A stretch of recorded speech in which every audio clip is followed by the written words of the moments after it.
কোথায় পাওয়া যায়? খুঁজতে খুঁজতে জানা গেল যে তিনি মসজিদে হারামে নামাজ পড়ছেন। পেছনে গিয়ে ওমর দাঁড়িয়েছেন, অপেক্ষা করছেন যে ঠিক আছে নামাজ পড়তেছে, নামাজ পড়াটা শেষ হোক, তারপরে আচ্ছা তবে দেখব। নবী করিম সাল্লাল্লাহু আলাইহি ওয়াসাল্লাম নামাজের মধ্যে তেলাওয়াত করতেছেন জোরে জোরে। এখন আপনারা বুঝুন, এ কোরআন শরীফ হচ্ছে আল্লাহ, তেলাওয়াত করছেন যার উপরে নাজিল হয়েছে তিনি। এখন শুনতে কত মজা হচ্ছে। হযরত ওমর তিনি বলছেন যে আমি মনে মনে ভাবলাম যে মুহাম্মদ সাল্লাল্লাহু আলাইহি সাল্লামকে এইসব কথা জেনে শিখায়। উনি তো কোনো স্কুল কলেজে যায় নাই, মাদ্রাসায় যায়নি, কই পান এত সুন্দর সুন্দর কথা? নিশ্চয়ই জেনে শিখাচ্ছে।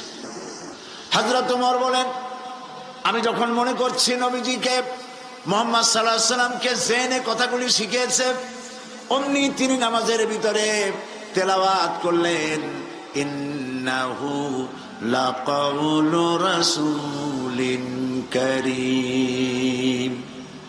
এটি একটি মহান বার্তাবাহকের বর্ণনা। হযরত ওমর চিন্তা করলেন সর্বনাশ, আমি মনে মনে চিন্তা করছি জেনের কথা, আর উনি জবাবে বললেন না জেনের কথা না, এটা সম্মানিত বার্তাবাহক তিনি বর্ণনা করেছেন। হযরত ওমর বলেন আমি মনে মনে ভাবলাম জেন যদি না শিখিয়ে থাকে তাহলে তলে তলে কোন ফাঁকে যেন মুহাম্মদ সাল্লাল্লাহু আলাইহি সাল্লাম কবি হয়ে গেছেন। কারণ এত সুন্দর মিলিয়ে মিলিয়ে কথা তো আর শুনি নাই কখনো।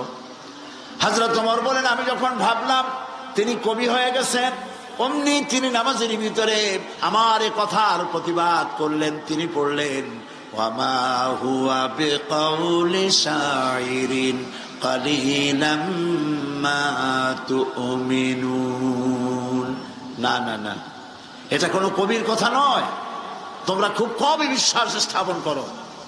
হযরত ওমর বলছেন কি সাংঘাতিক কথা। চিন্তা করলাম জেনের কথা কয় না, জেনের কথা না, চিন্তা করলাম কবির কথা মনে মনে, আর উনি প্রকাশ্যে জবাব দিচ্ছেন যে কবির কথা না। তাহলে তো শুধু কবি, উনি কবি হন নাই, উনি গণকও হয়েছে, তা না হলে আমার মনের কথা বোঝে কেমনে? হযরত ওমর বলেন আমি যখন মনে মনে চিন্তা করলাম তিনি গণক হয়েছেন, অমনি নামাজের ভিতরে তিনি আমার এই কথারও জবাব দিয়ে দিলেন। তিনি পড়লেন, ওয়ালা বিকাউলি কাহিনিন কালিলাম মা তাযাক্কারুন। না, এটা কোনো গণকের কথা নয়। সুবহানাল্লাহ, তোমরা খুব কমই উপদেশ গ্রহণ করে থাকো।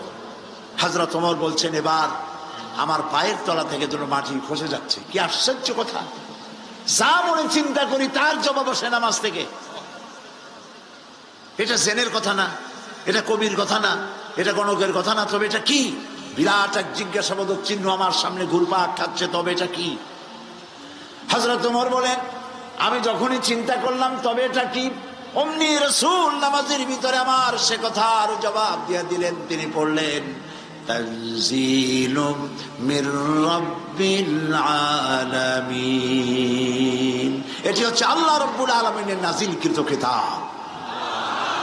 হযরত ওমর বলছেন আমার মনে হচ্ছিল যেন ইসলাম তার সব শক্তি নিয়ে তার শেকড় শুদ্ধ আমার কলিজার মধ্যে গেড়ে বসতেছে। কোরআন এক বৈপ্লবিক পরিবর্তন এনেছিল তদানীন্তন সমাজের মধ্যে। যারা চোর ছিল, ডাকাত ছিল, রাসূলুল্লাহ মেসমেরিজম করেন নাই, জাতিকে হিপনোটাইজ করেননি। গোটা জাতি চোর, ডাকাত, জেনাকার, বদমাশ, সন্ত্রাসী, সুদখোর, গোটা জাতির মধ্যে একটি বিরাট পরিবর্তন এসে গেল। যারা ছিল চোর, যারা ছিল ডাকাত, তারা মানুষের সম্পদের পাহারাদার হয়ে গেল। সুবহানাল্লাহ বলবেন না? যারা নারীর সতীত্বের জম ছিল তারা নারীর সতীত্বের সংরক্ষণকারী হয়ে গেল।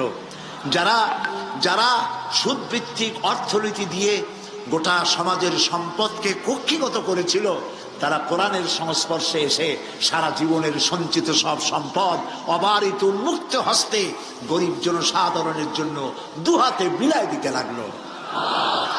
এই যে বিরাট পরিবর্তন আসলো, সেই পরিবর্তন আনার পেছনে কাজ করেছে যে কিতাবখানা, সেই কিতাবের নাম কোরআন। বলেন জোরে, কোরআন।